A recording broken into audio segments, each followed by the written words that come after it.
We're all about the content lately at Paid Memberships Pro. We've been working hard to find ways to improve our content, expand our content, repurpose our content. This idea has been floating around for a while, talking about this topic. And I know a lot of people are curious how they can make the most of their efforts because it does take a pretty good amount of time and effort to create content. It's no simple feat, and there are different tools and different skills required, and sometimes outside help required. And so I think more than ever, it's really important, especially for people who are bootstrapping, to figure out how to get the most out of what they're creating. So that's our topic for today. I guess I will get going.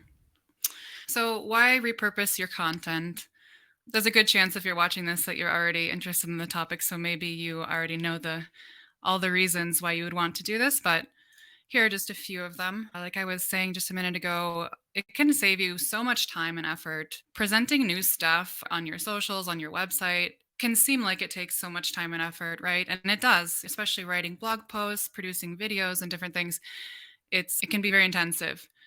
So, what better way to spread those efforts across more time and more arenas than to repurpose your content? And it really makes the most of the content that you've created.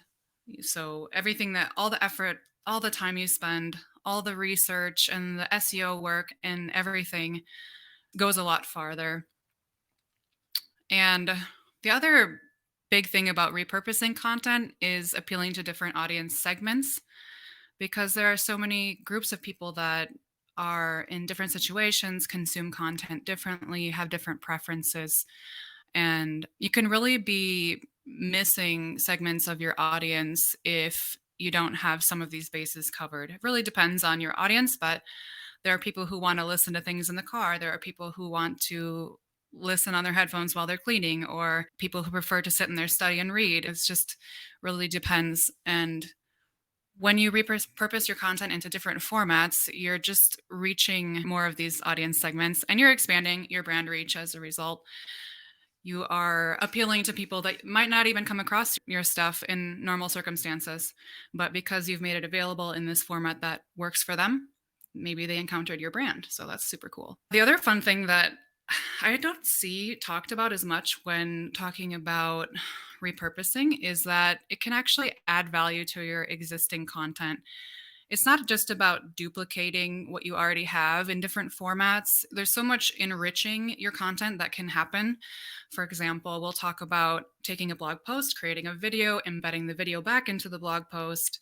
And just something simple like that can mean that somebody who is starting to scroll through your blog post and read it, who knows, maybe they don't really feel like reading and they come across a video and they're like, hey, great, I can listen to this video and go do something else while I'm learning at the same time. There are just many ways that it can play out, but it's also bringing people from your blog post to your YouTube channel or whatever you're using for video, and vice versa. That's pretty cool as well.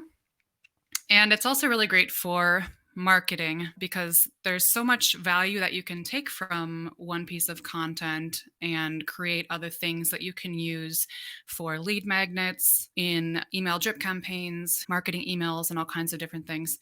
You can grab these little segments of text and ideas and use them for all kinds of unique marketing strategies across different platforms. So today we're looking at a post called How to Price a Membership Site. And this post, I think, is about 1,500 words or so, something like that. And we just go through how to figure out what to charge for your membership site. This is a video that I made from the post, which we'll talk about. The considerations that you should think about when pricing your membership site, different membership pricing models that you can use, and then a couple of factors to go through, like a checklist, while you're coming up with the number that's going to work for your membership. So the first thing that I did with this post was I took these considerations and I repackaged them. I basically took all of that text, I copied and pasted it into a Google Doc, and then I reworded it according to what was natural for my speech, what felt good for YouTube. And also, this smaller segment of content taken from a larger post was something that I felt was specific, digestible for the audience, and something that I could manage and make like a polished piece of content itself. So I went through and I looked at, for example, you look at the language here. This is written content is consumed a certain way. When you're reading it, you understand it based on the language that is used. So as that sounded really ridiculous, but I'm trying to get at, it's not natural to say there are some standard factors to consider when determining your membership pricing, but it does make sense in the context of this article. So instead, what I said was, if you're preparing to launch a membership site, you're probably wondering how much to charge. And this kind of twist is one of the best ways to take content and make it totally fresh. You're making it fresh by changing the format, but you're also making it fresh by changing the tone and the style of what you're doing. So if you've ever perused YouTube, you're probably well aware of the kind of, I don't want to say clickbait, but clickable titles that are everywhere, and the way that people draw you in with imagery. So in this case, I did one of those classic YouTube people's heads on thumbnails thing with a nice big, easy to read, bold title. So we really want something very visual that's going to make people curious and have a title that is going to draw them in. So how much should you charge for your membership site is a question that everybody wants to know. And it's just a little different than considerations when pricing a membership site. So it's the same content kind of twisted to fit the YouTube audience. And then I also changed the language throughout. Like instead of, these are just categories of considerations that you would make, whereas these are questions. So we've got 7 key questions in this video. What is the value of your product? These are prompts to make somebody think and answer the question. So it's the video is taking them through the process of making the decision. And the post, in my opinion, is a little bit more informative on a larger scale, maybe. So at the end of the day, we have 7 key questions. And it's also a great opportunity to have a CTA to your product. And we just published this one and stuck it back in the blog post. So let's say you're here and you're reading, you're not really in the mood to read, but you're curious about the topic and you say, oh, great, there's a video. So now I can switch to that. And we're planning to do the same thing with the membership pricing models, which is my second example. So I have copied and pasted and created another placeholder image. We actually used this on a different video, but let's look at how we can reword this. So there are many pricing models for membership sites that you can choose from. Let's say if you're starting a membership site, you're probably thinking about or probably wondering about what pricing model. Here are 6 membership pricing models. Then number 1, one-time fee membership, monthly or yearly. We would reword this so that it's more speakable, natural in speech, and digestible for a video audience. So that would be the second example of video. Now, infographic, I think was my next one. Or no, was my next one. Yeah, okay, one second. We're going to go back to this. So ultimately today, I want to go through these 2 videos, which we just did, 1 podcast, 3 shareable graphics, 1 worksheet, and 3 social posts. So these are just 10 examples of things that you could pull from a blog post, but there are many things. So we looked at the videos already. Let me just recap this. Sorry for my disorganization. So right, making videos from a blog post, like I was saying, I would identify just the major sections that you want to cover.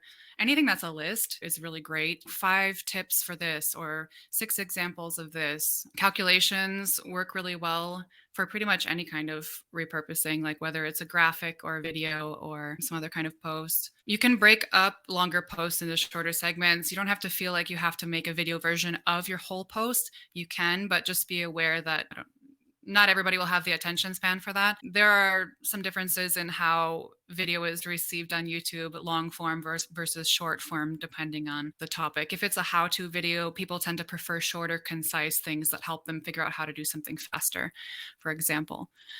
So if your section is like how to 6 steps to launching your membership site, then that's going to be better as a shorter form video. And you could also then package those into playlists and even do a longer form video at some point as well. Like I said, rewrite the script for speaking so that it's concise and natural in your speech. You don't want to just be reading the blog post off the page, although you certainly can do so if you wanted to make an audio version. And like I was saying, observe the YouTube trends for titles and tone. So the strategies people are using to pull people in terms of the imagery, the titles, the language that's used, asking people to like and subscribe and all that stuff.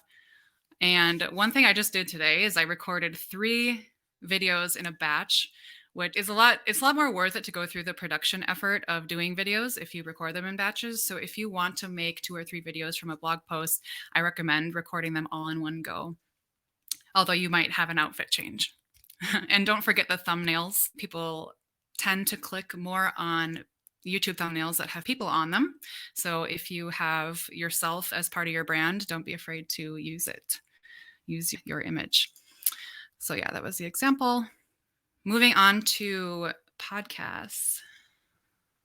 You can read your posts verbatim. For me, that's a little bit dry. If it might work for more informational or technical posts that are naturally that way. So it really depends on your content.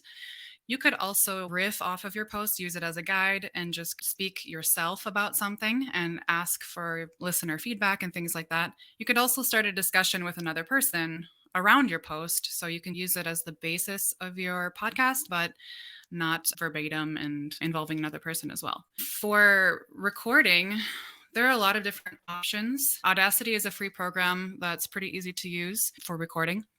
Descript we use at Paid Memberships Pro. Kim and Sam are a little bit better with Descript than me, so I probably have less advice about Descript, but I do know that it's really powerful. And you can also create audiograms, which are little video snippets with text transcribed from your audio. So that's pretty cool, and that's really fun to post. I will actually head over there and show you some of that. So actually, I'm going to start recording, and I'm just going to record a segment of this. Let's see, which part do I want to record? Maybe I'll record some of this. You could just, like I said, record the whole thing and release it as a podcast, or you could record it in sections or any combination. So let's just do an example here. There is no one-size-fits-all method for how to price a membership site. Considering the following factors can help you determine what you should charge your members. Establish financial goals. Start by thinking about how much money you need to make for the membership to be profitable. The higher you price the membership, the fewer subscriptions you'll have to sell. Remember, it's okay to be exclusive. All right, so we'll use that example. So you can see that Descript actually transcribes everything, which is super cool. And then you can go up here and turn it into an audiogram, which is really fun. So you could use this as an Instagram post, on Facebook, even in an advertisement, depending on what it is. You can just grab quotes from your posts and repurpose them as audiograms.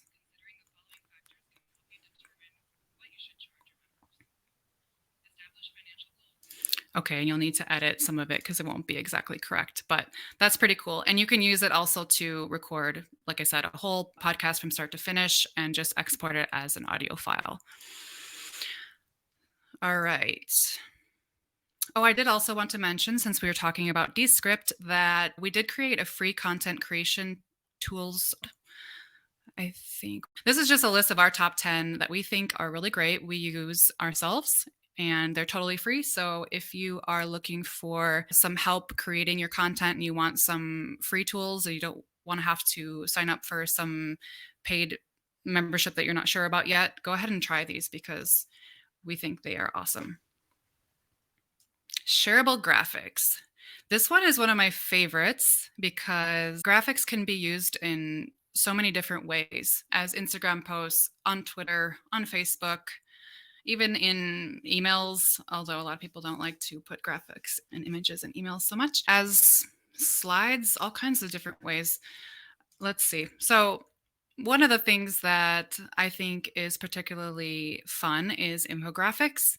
And these are really great on platforms like Pinterest. Also, we've done it on Twitter. We've created technically even this is almost an infographic. Yeah, it is. It's like both. Where did I go here?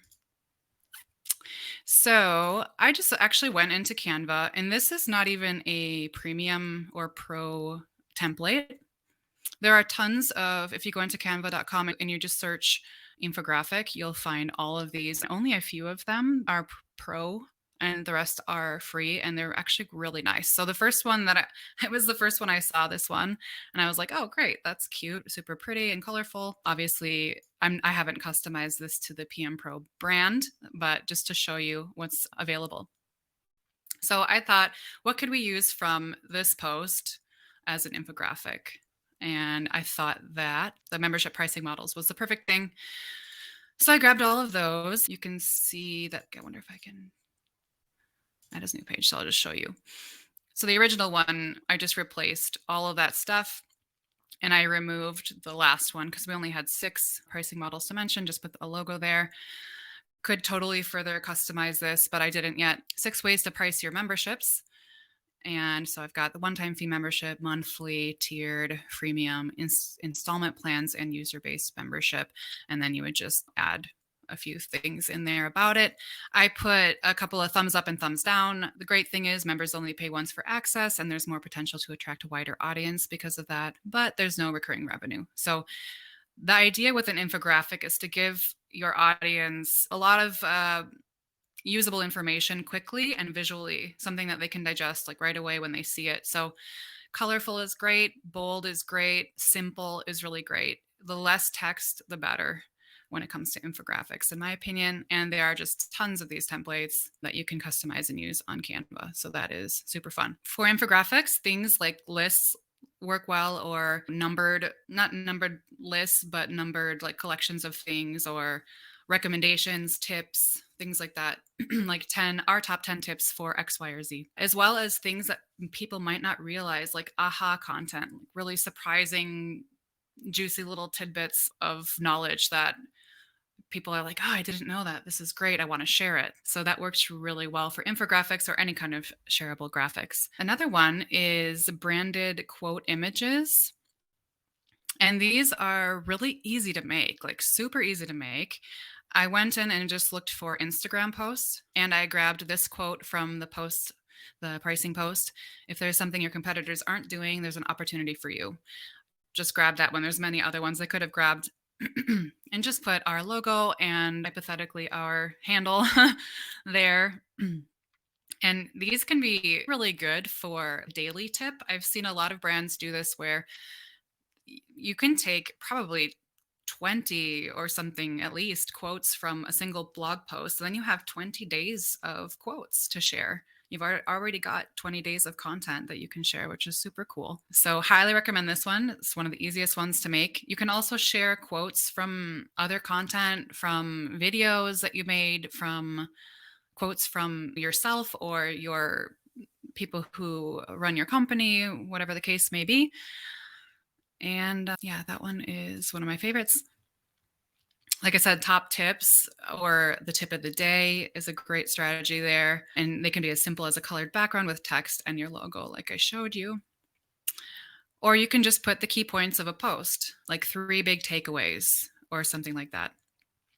Yep, and tons of Canva templates for those as well. I think I have another one, actually, I forgot to show you. Yeah, so this was another template that I grabbed right from here and didn't really customize it too much, didn't brand it, but again, tips for pricing memberships. Just the last part of this post I just threw in there, but it's actually really usable. So these are things that can easily be thrown into a graphic like that. Memorable things, simple things, and easy to share, nice looking. Yeah. All right. Worksheets. This can be a worksheet. It can be a brainstorming sheet. It can be anything that kind of takes the user through the process of applying the knowledge that you've given them. Diagrams are very popular, brainstorming prompts, people that are just starting businesses or people trying to hone in on their brand style and different things like that. Tests and quizzes are especially good, especially if you sell online courses or you have other educational content. And brainstorming prompts, planning exercises, calculation worksheets, calendars. Let's say your users want to figure out how to plan their own content over the month. So you give them a calendar worksheet that has different ideas for different days of the week or weekly themes and things like that. Creative vision worksheets for self-development programs and all kinds of creative or inspirational memberships. This can be really great. So what did I do here? I think we have actually, yes. So yeah, this one I just took from this section right up here, talking about your unique selling proposition, which is a big factor in your pricing. If you have a really unique product or you want to market something as really premium or you want something that is really set apart from the competition, or if you're trying to figure that out, a worksheet like this is perfect. So this kind of encourages the user to figure out what are they best at and what do their customers want and find what's in the middle. So that's a pretty easy one. A Venn diagram is really easy to throw together for all kinds of different things, or a calculation worksheet, budgeting, and how to price your memberships, with the kind of costs and expenses versus monthly membership costs to help people figure out where the range that they can really afford to do in terms of membership pricing. And lastly, social posts. Sam is our social post person, but I was thinking about what would make the kind of tweet that you could pull from a post like this.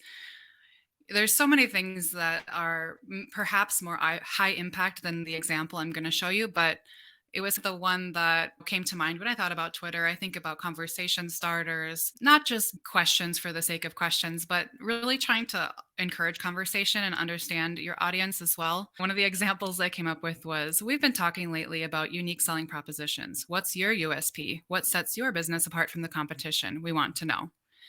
So it's saying we actually are curious about you, and people love talking about themselves. And I don't say that in a bad way at all. It's like people are excited about what they're doing. They're excited about their product and their brand. Encourage them to talk about themselves. They will give you information that is super useful to understand about your audience. So Twitter is a great opportunity for that. If you aren't already using it, it's the perfect place for conversation. And then Facebook, one of the things I did was, this is a great example of how you can share that image that you've created and link people to your post at the same time. So you've got three pieces of content in one. You've got the image, you've got linking to the post itself, and you're actually posting on social. So pricing your memberships doesn't have to be confusing. Here are some key tips to help you figure it out, and learn more in our latest post. Boom. And then I looked at Instagram. There are so many more types of social posts that you can do, but these are just 3 examples of really popular platforms. Instagram is a really good one for microblogging. There's something about Instagram with the imagery and the storytelling that really gets people engaged. They like to see like a nice image with an interesting story. That combination seems to be really winning. This one was a stretch because I took this photo a while ago, so it's just an example. But you could hypothetically, let's say you didn't already write this blog post, but you're planning to write a blog post and then take 10 pieces of content from it. Okay.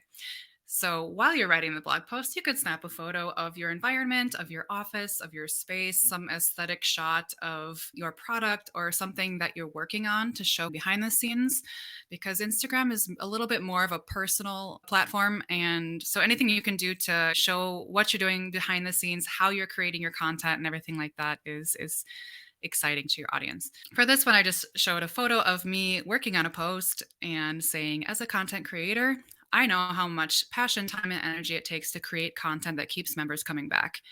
The quickest way to fail with your membership site is to overcomplicate things or make promises you can't keep. Your customers, and you know what you can offer sustainably over time. So actually, this second part, I actually took verbatim from the post, but probably in reality, I would alter that a little bit to be a little bit more personal and be more on the content creation side. But the point of that part that I took was, you should make sure that the content that you're offering over time is something you can sustainably produce. So it's related to content production. So that's my example for an Instagram post. And there's something else I wanted to say about that. Oh, yes, Instagram, microblogging. Remember that one? Telling stories, sharing behind the scenes. Both Twitter and Facebook trending topics are going to be always a good idea, depending on how involved you want to be in some topics that are coming up, especially on places like Twitter. But yeah, don't be afraid to jump in on, see how you can connect this piece of content that you want to repurpose, grab things from it that are relevant to the times that we're in, that the conversation to the conversations that are happening right now in our culture. So at the end of it, you've got a bunch of different types of content, all from one, saving you potentially like weeks of content creation, even at the end of it.